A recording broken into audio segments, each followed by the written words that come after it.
Fala, rapaziada, como vocês estão? Saudade de vocês, tá bom? Espero que vocês estejam bem, positivados, organizados para o estudo, né? Para que vocês possam passar por isso da melhor forma possível, esse período tão complicado, né? Tão denso aí. Mas muita força para vocês, muita energia positiva, muita tranquilidade para vocês, tá bom? Tá? Espero que vocês estejam bem e qualquer coisa que vocês precisarem é só entrar em contato, tá bom? Aqui, ó, vamos lá, vamos começar a trabalhar um pouquinho. O que acontece? Na última aula, né, o que nós falamos? Sobre a organização do mundo pós-Segunda Guerra Mundial, mas de forma, né, com um olhar político, né, organização política do mundo pós-Segunda Guerra Mundial. Bacana? Então nós centramos nossas discussões na ONU, na criação da ONU, né, em toda a sua trajetória até hoje, o seu papel, né, de primazia aí nas relações planetárias. Bacana? Falamos um pouquinho sobre as suas instituições, focamos, né, na Assembleia Geral, no Conselho de Segurança da ONU, falamos um pouquinho sobre as críticas, né, à sua organização, visto que para muitos, né, especialistas, a ONU ela reproduz uma realidade geopolítica que nós não temos mais, uma realidade que não existe mais, era uma realidade do mundo pós-Segunda Guerra Mundial, que, né, ao longo das décadas foi sendo alterada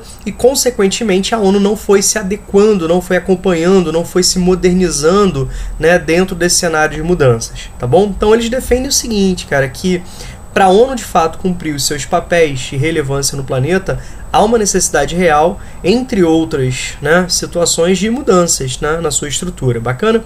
Talvez o ponto mais polêmico aí seja justamente a reformulação do Conselho de Segurança, tá bom?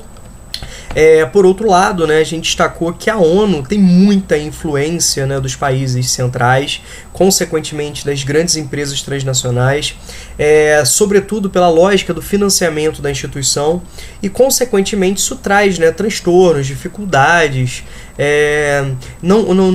você não tem como, né, cumprir aquele papel de igualdade entre os povos. Bacana? Mas eu finalizei a aula dizendo o seguinte: se tá ruim com a ONU, imagina sem a ONU, tá bom? Então, foi mais ou menos isso que nós vimos. Agora a gente vai falar sobre a organização econômica do mundo pós-Segunda Guerra Mundial, tá bom? Mas a gente começar a falar sobre a situação, né, que o mundo se encontrava, você tem que imaginar o seguinte, né? Que o mundo estava passando por um período muito complicado. Reparem, né? Reparem nesse início de século XX. Né, nós tivemos a Primeira Guerra Mundial, né, que se estendeu de 1914 até 1918. Nós tivemos um período entre guerras extremamente complicado, extremamente complexo.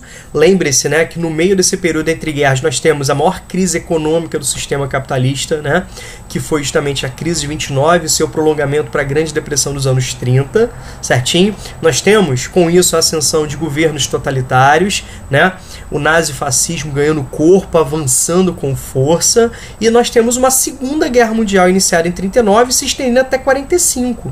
Então você pode perceber que o sistema econômico não tem fôlego suficiente para se adequar a essas transformações tão fortes, tão profundas e, teoricamente, dentro de um olhar histórico, em um intervalo, né, de tempo muito curto, tá bom? Então, a gente pode perceber o medo, o receio, né, a necessidade de organização econômica do pós-Segunda Guerra Mundial, até mesmo para não refletir uma realidade do pós-Primeira Guerra Mundial, né? Então, pós-Primeira Guerra Mundial foi muito ruim, os traumas, né, foram muito fortes do ponto de vista político e econômico. Certo? Embora vivesse uma nova realidade, aquela herança, né, aquelas consequências estavam vivas até aí, né, estavam vivas até então. Então era preciso ter muita tranquilidade, muita organização, muita integração, né? Lembre-se que cada vez mais a economia se tornava mais interdependente, mais interconectada, né? A própria crise de 29 deixa claro isso, né? Um efeito dominó avassalador sobre as economias mundiais. Só a União Soviética, que se encontrava, né, isolada, não sofreu os efeitos da crise. Entre as grandes, né, economias mundiais, situação extremamente complicada, tá bom? Então, é justamente essa realidade que a gente precisa entender. Coloquem-se, por favor, na cabeça dos economistas da época. Coloquem-se na cabeça dos chefes de Estado, dos chefes de governo, coloquem-se na cabeça dos ministros, né, econômicos naquele período. A situação não era muito fácil, né? Vocês conseguem perceber a responsabilidade né, que ganhava corpo, a responsabilidade que emanava à medida que a guerra ia chegando a seu fim e a necessidade de acordos, né, vinham se estabelecendo. Vocês podem imaginar